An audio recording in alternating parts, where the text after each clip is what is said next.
You know, we all face those huge financial decisions in life. Buying a house, saving for college, planning for retirement. They're like these giant mountains we have to climb. But what if one of the biggest, most important decisions you make right at the end of your career has a hidden trap built into it? Today, we're going to dig into that exact choice. I mean, we've all been there, right? You get that knot in your stomach staring at some paperwork that's going to lock you in for years, maybe forever. You're just trying to do the right thing for the people you love, but the options, they're not always as clear as they seem. Wow, this quote from our source material really just cuts right to the chase. That's not being dramatic, it's a serious warning. And that one sentence, it perfectly sets the stage for the high-stakes choice we're breaking down today. So what is this incredibly permanent decision? Well, it's a choice that millions of people face the moment they decide to retire, but it's especially critical for folks who've spent their entire careers in public service. Now, the source material we're looking at really focuses in on first responders, police officers, firefighters, medics. But the problem we're talking about, this core dilemma, it applies to literally millions of people with a traditional pension plan. So if that's you, or maybe someone you know, you're going to want to hear this. Okay, so this permanent choice, it basically comes down to a classic fork in the road that most pension systems lay out for you when you retire.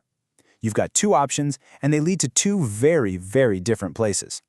On one side, you have what's called the maximum pension. It's exactly what it sounds like. You get 100% of the income you worked your whole life for. Sounds awesome, right? But here's the catch. The second you pass away, the money stops. Cold. Your spouse gets nothing more. Then, on the other side, you've got the survivor option. With this, you agree to take a permanent pay cut for the rest of your life. In exchange for that sacrifice, your spouse will get to keep a portion of the pension after you're gone. So most people look at those two choices and they think, well, that's a no-brainer. I have to protect my spouse. And they check the box for the survivor option. It just feels like the right thing to do, the safe thing to do. But is it really? This is where our source material really challenges that conventional thinking.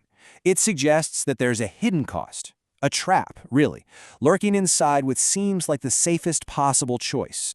The argument is that the lifelong pay cut you agree to, that's just the tip of the iceberg. The real cost, the part that's hidden deep underwater, is the absolutely massive amount of wealth you could be giving up over the years.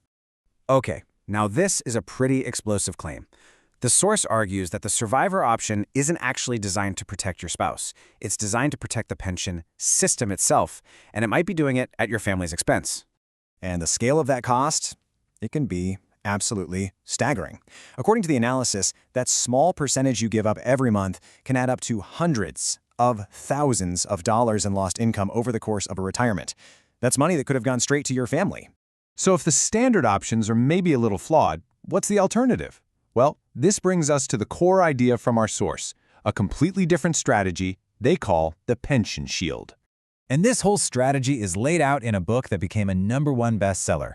It was actually created by a pretty interesting team. You've got a former SWAT officer who later became a financial planner and a dedicated pension strategist. Together, they came up with a whole new way to look at this problem. So here's the big idea in a nutshell. Instead of taking that pay cut from the pension system, you do the opposite. You take your full maximum pension. Then, you use a small piece of that extra money to fund a private life insurance policy.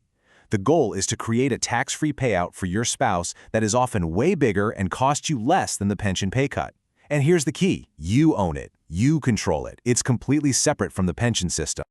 So the whole point of this strategy is to get you out of that either-or trap.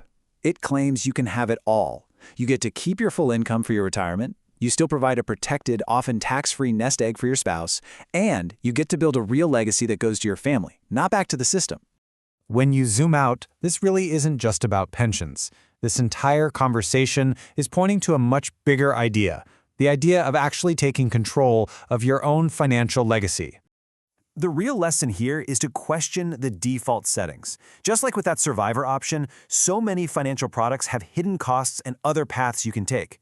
It doesn't matter if it's a pension or a 401k, the moment you really seek clarity on the details, that's when you gain control. That's when you can make a truly informed decision, not just the automatic one. And that kind of leaves us all with a question to chew on, doesn't it? We all have these financial defaults in our lives, the checkboxes we just tick without really thinking about it. So what are some in your life that might be worth a second look? Just thinking about that, that's the first step to taking real control.